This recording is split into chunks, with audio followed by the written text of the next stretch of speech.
नमस्कार मित्रों, रियांस Hindi YouTube channel में आप लोगों का स्वागत है।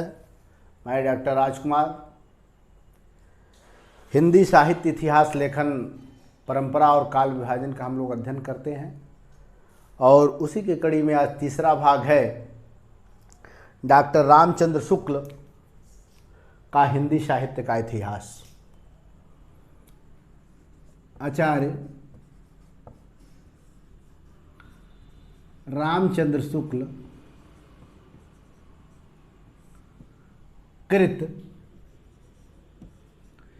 हिंदी साहित्य का इतिहास। हिंदी साहित्य का इतिहास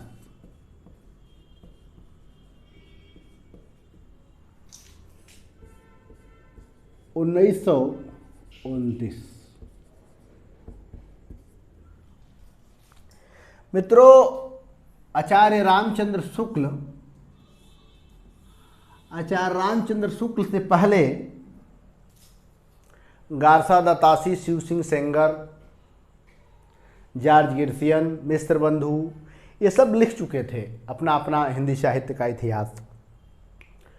इससे पहले जब हम मिस्र बंधु पढ़ाए थे तो उसमें बताए थे कि उनका जो काल विभाजन था कुछ प्रवृत्तियों के आधार पे था, कुछ विकासवादिता के आधार पे था। लेकिन रामचंद्र शुक्ल जब हिंदी साहित्य में वह जब इतिहास लिखते हैं तो कह सकते हैं कि पूरे साहित्य जगत में एक भूचाल सा आ जाता है। और ये हम कह सकते हैं कि हिंदी साहित्य में पहले बार इतना व्यवस्थित तरीके से इतिहास लिखा गया था। और ये तो मानना ही पड़ेगा कि उसके बाद परिवर्तित जितने भी साहित्य लेखन की परंपरा में अपना योगदान दिए वह रामचंद्र शुक्ल का ही नकल किए। हाँ, अलग बात है कि रामचंद्र शुक्ल थोड़ा सा जो है कि परंपरावादी और कुछ जैसे अपने समाज से कह सकते हैं कि अपने समाज से प्रभावित होकर कुछ कवियों के साथ काफ़ी अवहेलना कर दिया कुछ कवियों का। लेकिन फिर भी कह सकते हैं कि रामचंद्र शुक्ल का इतिहास निश्चित ही रूप से बहुत बढ़िया है। आइए आज उसके बारे में हम लोग अध्ययन करते हैं। तो सबसे पहले मित्रों, जो इनका हिंदी साहित्य का इतिहास है, अगर हम पॉइंट बाय पॉइंट अगर आपको हम बताना शुरू करें तो सबसे पहले जो इनका हिंदी साहित्य का इतिहास था, ये नाम नहीं था। ये काशी नागरी प्रचारणी सभा। कौन? काशी नागरी प्रचारणी सभा।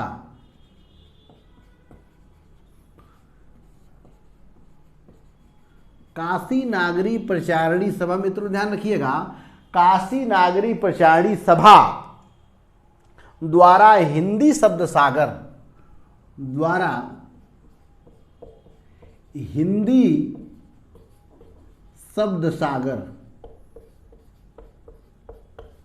ये भी ध्यान रखिएगा, हिंदी शब्द सागर की भूमिका में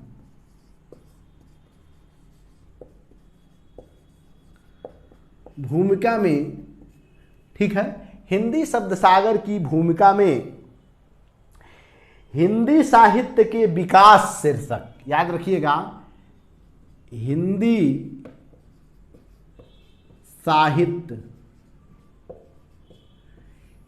साहित्य का विकास।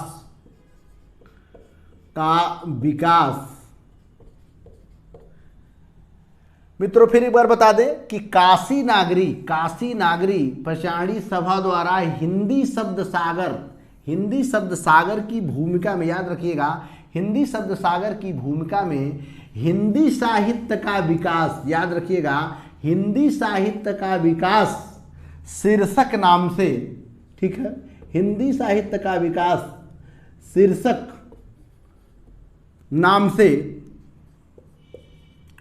1929 ईस्वी में इसका प्रकाशन हुआ था। सबसे पहले कब? हिंदी साहित्य विकास के नाम से प्रकाशित हुआ था। कब? 1929 में। बाद में क्या हुआ, परिवर्तित और संशोधित रूप 1940 में शुरू हुआ। बाद में, ठीक है, बाद में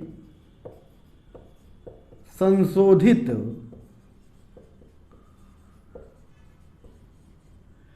एवं परिवर्तित, ठीक है, संशोधित एवं परिवर्तित रूप 1940 में, कब? 1940 में, ठीक है, प्रकाशित हुआ। मित्रों,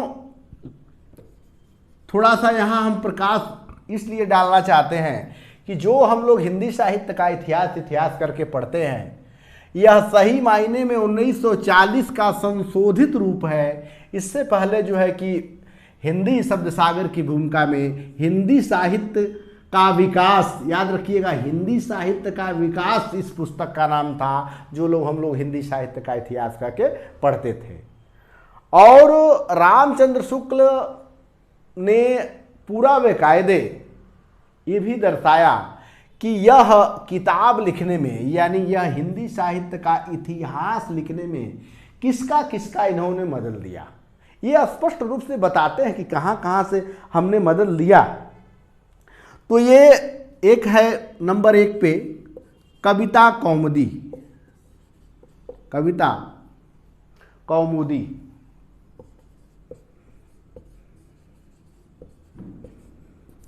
एक रचना है कविता कौमुदी, और इसके रचनाकार कौन है? राम नरेश त्रिपाठी, राम नरेश त्रिपाठी। इस रचना से इन्होंने नकल किया, कविता कौमुदी रचना से नकल किया। एक है हिंदी कोविद रत्नमाला, हिंदी कोविद रत्नमाला, ठीक है, हिंदी कोविद रत्नमाला और ब्रज माधुरी सार, ब्रज माधुरी सार। ये दोनों जो रचनाएं हैं, यह वियोगी हरि की रचना है, वियोगी हरि। ये रचनाओं से इन्होंने, रामचंद्र शुक्ल ने काफ़ी सहयोग लिया। उसके बाद मिश्र बंधु से इन्होंने रीति, जो मिश्र बंधु थे उनका जो इतिहास ग्रंथ था मिश्र बंधु विनोद,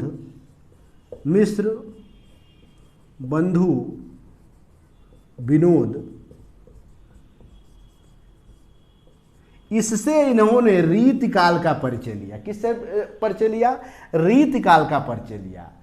इन्होंने जॉर्ज गिब्सन से भी उनके ग्रंथों को भी पढ़ा। यह हम कह सकते हैं कि रामचंद्र शुक्ल ने अपने इतिहास लेखन के ग्रंथ में जहाँ से उपयोगिता समझे तहाँ से उन्होंने लेखन सामग्री प्रमाणित तौर पे उठाने का प्रयास किया, और बेकायदे जैसे आज शोध होता है तो उसमें संदर्भित ग्रंथ डाला जाता है, तो इन्होंने बताया कि हमने किस किताब से कहाँ कहाँ से कौन सी चीज़ें उठाई हैं, और बेकायदे उस किताब का नाम भी दिया। तो निश्चित रूप से ये कह सकते हैं कि रामचंद्र जो शुक्ल हैं वह प्रमाणिक रूप से लिखने का प्रयास करते हैं। और इसके बाद मित्रों और हम लोग आगे बढ़ते हैं कि क्या क्या और इसमें बातें उन्होंने लिखा और कहा।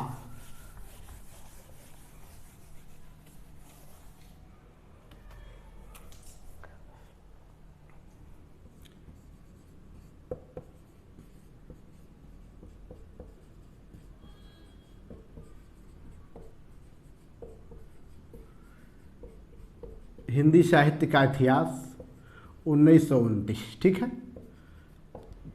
ये आप लोग मत भूलिए, 24 घंटा एकदम दिमाग पे रटे रहिए।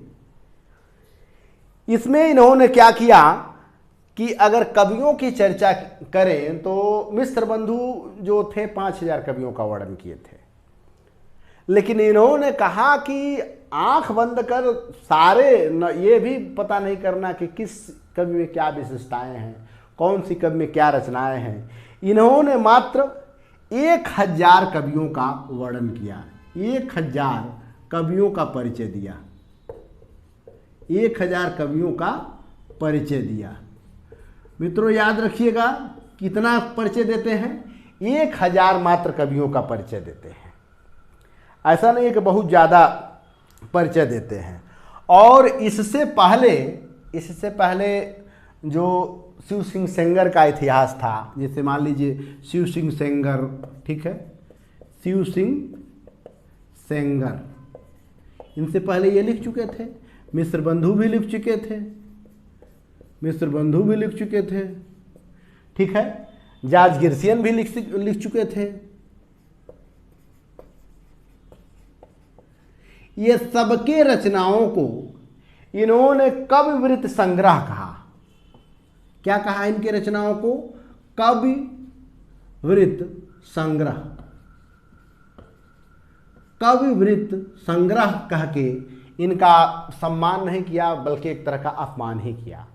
और कविवृत्त संग्रह करके इन्होंने कहा कि ये सही मायने में कविवृत्त संग्रह है। और फिर इन्होंने क्या किया कि जो ये रचना, जो हिंदी साहित्य का इतिहास लिखे, जो तेन विद्वान थे, फ्रेंच का विद्वान तेन, ठीक है, फ्रेंच के विद्वान जो तेन थे, उनकी जो पद्धति थी प्रवृत्ति के आधार पे, ठीक है, विधेयवादी पद्धति, इन्होंने अपने इतिहास लेखन में विधेयवादी पद्धति का इस्तेमाल किया। कौन सा पद्धति का? विधेयवादी। विधेयवादी के जनक कौन थे? तेन थे, ये भी याद रखिएगा, तेन। और विधेयवादी पद्धति के तहत इन्होंने इतिहास लेखन किया। क्या किया? इतिहास लेखन किया। किस पद्धति के आधार पे? विधेयवादी पद्धति के आधार पे इतिहास लेखन किया, ठीक है। और विधेयवादी पद्धति के आधार पे इतिहास लेखन किया। और एक विशेषता ये भी रही कि ये जो भी बातें रखें, जैसे हम कह सकते हैं कि जो इन्होंने काल विभाजन किया, वह काल विभाजन एकदम बिल्कुल अलग ढंग से किया और अपने ढंग से कह सकते हैं कि एक उस समय का अलग ही काल विभाजन था। और उस काल विभाजन की क्या क्या विशेषताएं थी अभी हम लोग पढ़ेंगे। लेकिन इससे पहले हम लोग जानने का प्रयास करेंगे कि रामचंद्र शुक्ल की कौन कौन सी बातें काफ़ी जैसे प्रभावित रही। रामचंद्र शुक्ल के संदर्भ में डॉक्टर नामवर सिंह हैं। क्या नाम है उनका? डॉक्टर नामवर सिंह, याद रखिएगा, बड़े प्रसिद्ध हैं डॉक्टर नामवर सिंह। डॉक्टर नामवर सिंह लिखते हैं कि शुक्ल जी को इतिहास पंचांग के रूप में प्राप्त हुआ था। शुक्ल जी को इतिहास पंचांग, शुक्ल जी को इतिहास पंचांग के रूप में प्राप्त हुआ था। पंचांग के रूप में प्राप्त हुआ था, खड़ी पाई, प्राप्त हुआ था। उसे उन्होंने मानवीय चेतना से,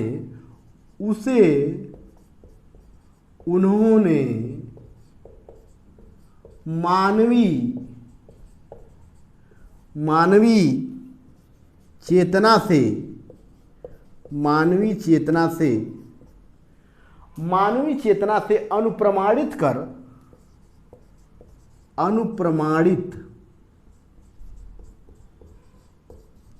कर शुक्ल जी को इतिहास पंचांग के रूप में प्राप्त हुआ था। उसे उन्होंने मानवीय चेतना से अनुप्राणित कर साहित्य बना दिया, साहित्य बना दिया। याद रखिएगा मित्रों, यह डॉक्टर नामवर सिंह का कथन है और नामवर सिंह इनके समर्थन में लिखते हैं कि ये सही मायने में रामचंद्र जो शुक्ल थे उनको जो इतिहास जो साहित्य प्राप्त हुआ था एक पंचांग के रूप में प्राप्त हुआ था, और पंचांग के रूप में प्राप्त होने के कारण ये क्या करते हैं कि अपनी मानवी, और एक चीज़ ये भी ध्यान दीजिएगा कि यही डॉक्टर नामवर सिंह हैं जो डॉक्टर नामवर सिंह कहते हैं कि जो मिश्र बंधु का साहित्य है वह पंचांग है। और इसमें क्या कहते हैं डॉक्टर नामवर सिंह? डॉक्टर नामवर सिंह कहते हैं कि शुक्ल जी को साहित्य का इतिहास जो पंचांग के रूप में प्राप्त हुआ था उन्होंने मानवी, ठीक है, मानवी चेतना, ये मानवी चेतना ही आपको आगे साहित्य से कैसे जोड़ती है इसके बारे में हम लोग और चर्चा करते हैं। जब रामचंद्र शुक्ल हिंदी साहित्य के इतिहास का विभाजन करते हैं, जब रामचंद्र शुक्ल हिंदी के साहित्य का जब वह विभाजन करते हैं तो एक नए ढंग से, नए तरीके से, इससे पहले उस तरह का विभाजन नहीं हुआ था, लेकिन अगर कुछ चीज़ों को छोड़ दिया जाए, हेडिंग डालिए कि रामचंद्र शुक्ल का काल विभाजन, इनका जो काल विभाजन था, काल विभाजन किसका है? रामचंद्र शुक्ल का। ये 4 भागों में बांटते हैं। कितने भागों में? 4 भागों में बांटते हैं, ठीक है। और इसको वीर गाथा काल, ठीक है, वीर गाथा काल, और इसको ये भी कह सकते हैं ब्रैकेट में आदिकाल। समय कब से कब देते हैं? 1050 संवत, 1050 से 1375 20 संवत। मित्रों, एक चीज़ आप लोगों को हम यहाँ ध्यान दिलाने का प्रयास करेंगे कि इसको सन में बदलने के लिए, किसी भी विक्रम संवत को सन में बदलने के लिए आप लोग क्या करेंगे? जैसे मान लीजिए 1050 की हम चर्चा कर रहे हैं, इसे सन में बदलना है तो आप 57 घटा देंगे, और 57 घटा देंगे, जैसे 57 घटाएंगे, ठीक है, आपको 993 प्राप्त हो जाएगा।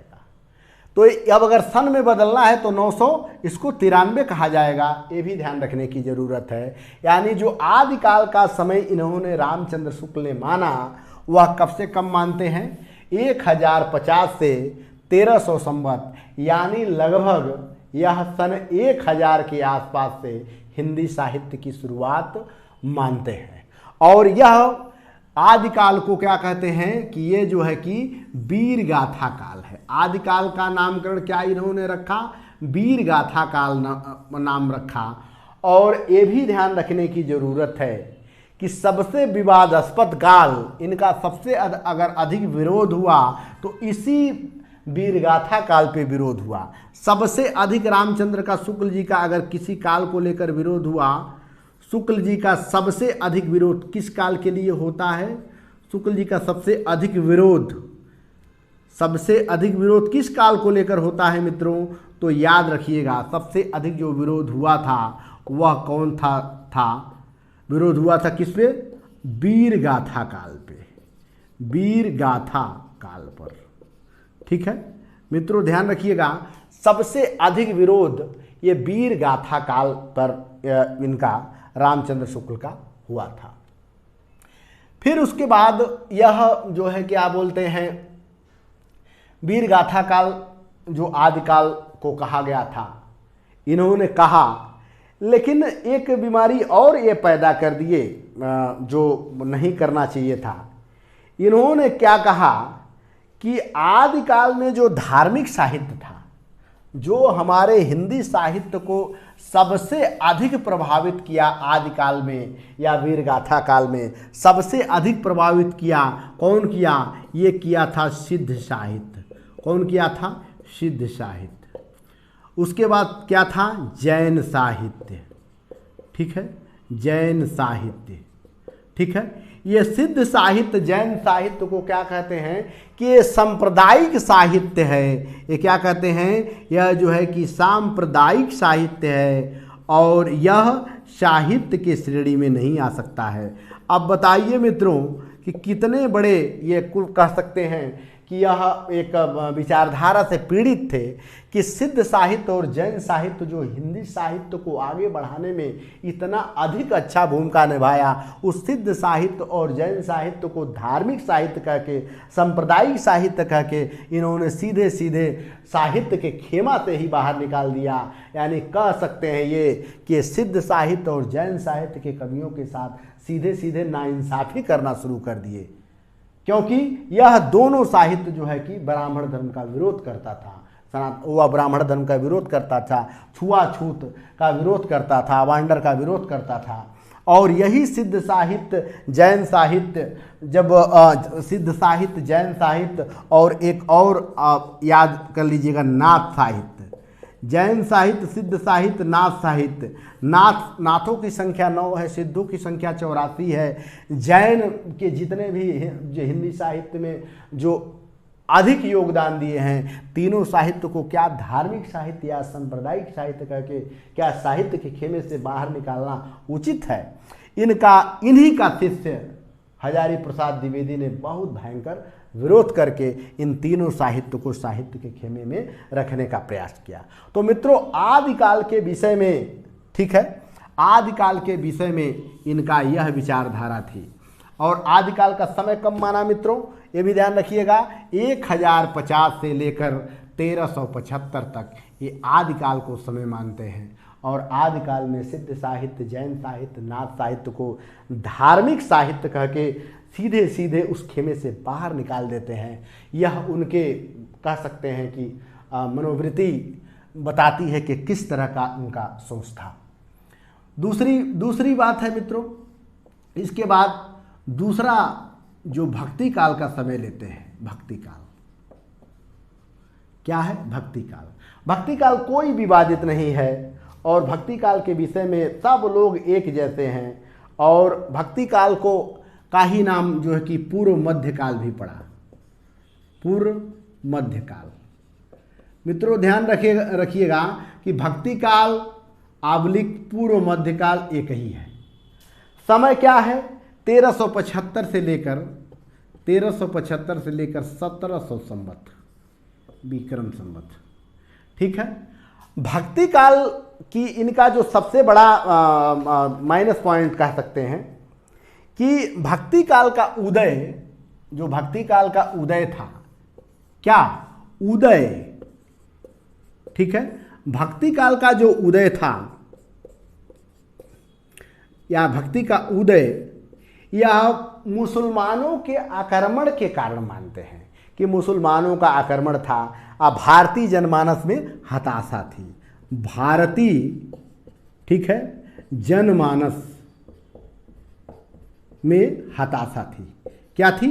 हताशा थी। यानी जो हमारी जो यह भक्ति आंदोलन की शुरुआत हुई या भक्ति आंदोलन को यह मानते हैं कि मुसलमानों ने आक्रमण किया और व्यक्ति का जब मन हताश रहता है या दुखी रहता है तो वो क्या करते हैं कि वो जब हताश या दुखी रहता है तो वह होता है कि वह अपने आप को या तो रंगीन दुनिया में ले जाता है या भक्ति की दुनिया में ले जाता है। तो ये कहने का प्रयास करते हैं सीधे सीधे मित्रों कि रामचंद्र शुक्ल कहने का ये प्रयास करते हैं कि ये जो भक्ति का उदय हुआ भारतीय जनमानस के हताशा का कारण हुआ, जबकि इन्हीं का शिष्य हजारी प्रसाद द्विवेदी विरोध करते हैं कि अगर मुसलमानों का आक्रमण नहीं हुआ होता तब भी भक्ति का आंदोलन वैसे ही 112 आना वैसे होता जैसे आज हुआ है।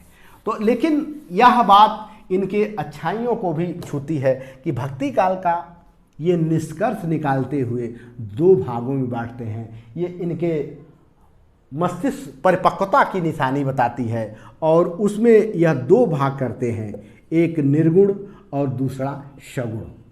ये इन्हीं का विभाजन हुआ मित्रों। पहले बार रामचंद्र शुक्ल ने विभाजन किया भक्ति काल का दो भाग, एक निर्गुण एक सगुण।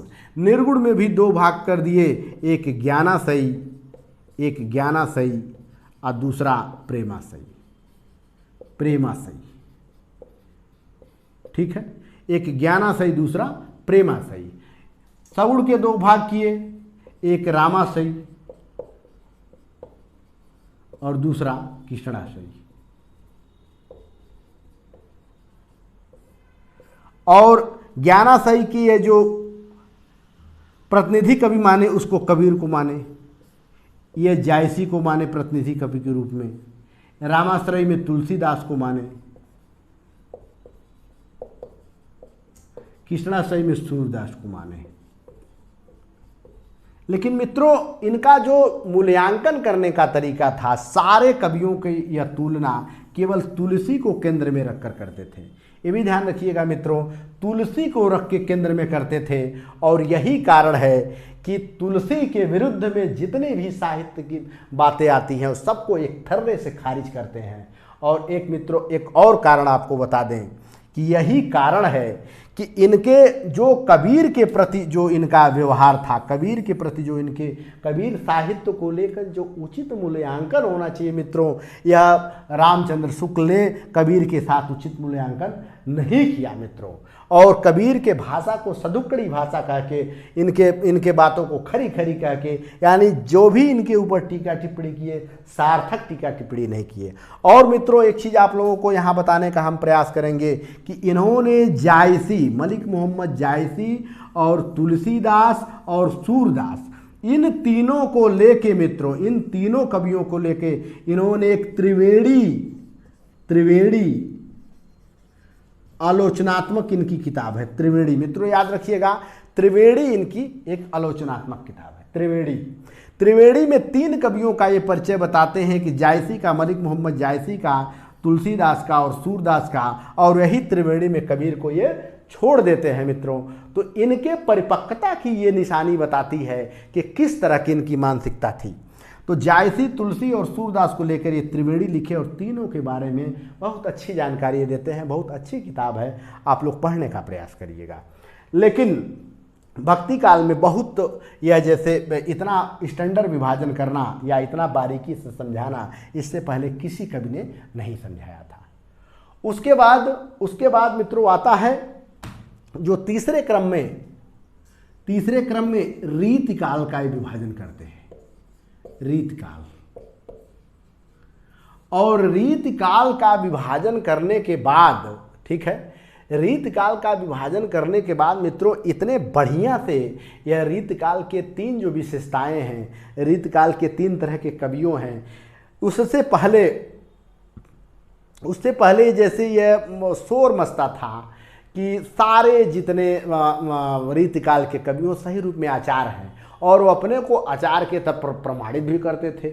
लेकिन मित्रों इन्होंने एक सर्रे से सिरे से खारिज कर देते हैं सबको कि हिंदी के लक्षण ग्रंथों की परिपाटी पर रचना करने वाले, हिंदी के लक्षण ग्रंथों पर परिपाटी पर रचना करने वाले जो सैकड़ों कवि हुए हैं वो वास्तव में आचार्य की कोटि में नहीं आ सकते हैं, क्योंकि आचरत्व में जो सूक्ष्म विश्लेषण की आवश्यकता होती है इनमें वो अभाव है। और वो क्या करते हैं कि रीतिकाल का तीन भाग कर देते हैं मित्रों। एक का नाम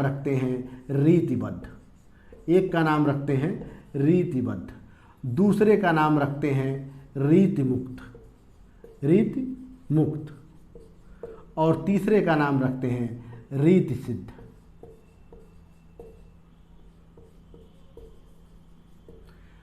रीतिमुक्त, रीतिसिद्ध, ये तीन लोगों का नाम लेते हैं। लेकिन यहाँ भी गलती कर जाते हैं कि रीतिकाल का प्रारंभ केशव से न मान के चिंतामणि से मानते हैं। रीतिकाल का प्रारंभ किससे मानते हैं? यह चिंतामणि से मानते हैं, जबकि नहीं मानना चाहिए था। ये रीतिकाल का प्रारंभ किससे मानते हैं? रीतिकाल का प्रारंभ किससे मानते हैं? चिंतामणि से प्रारंभ मानते हैं, जबकि ये गलत है। केशव से उनको मानना चाहिए था। लेकिन अधिकांश विद्वान कहे, अपना तर्क के साथ रखे, लेकिन ये तो कह चुके थे कि रीतिकाल का प्रारंभ कब होता है मित्रों? तो चिंतामणि से होता है। और जो इनका मानदंड था, ये भी देखिए मित्रों कि यही तुलसीदास के संदर्भ में कहते हैं कि प्रबंध काव्य वनस्थली है तो मुक्तब काव्य चुना हुआ गुलदस्ता है। यहाँ इनके खेमे में जो है कि बिहारी बैठ जाते हैं, इनके आलोचना के खेमे में बिहारी बैठ जाते हैं तो बिहारी का स्टैंडर्ड मूल्यांकन करते हैं, लेकिन जो इनके खेमे में नहीं बैठता है उनका मूल्यांकन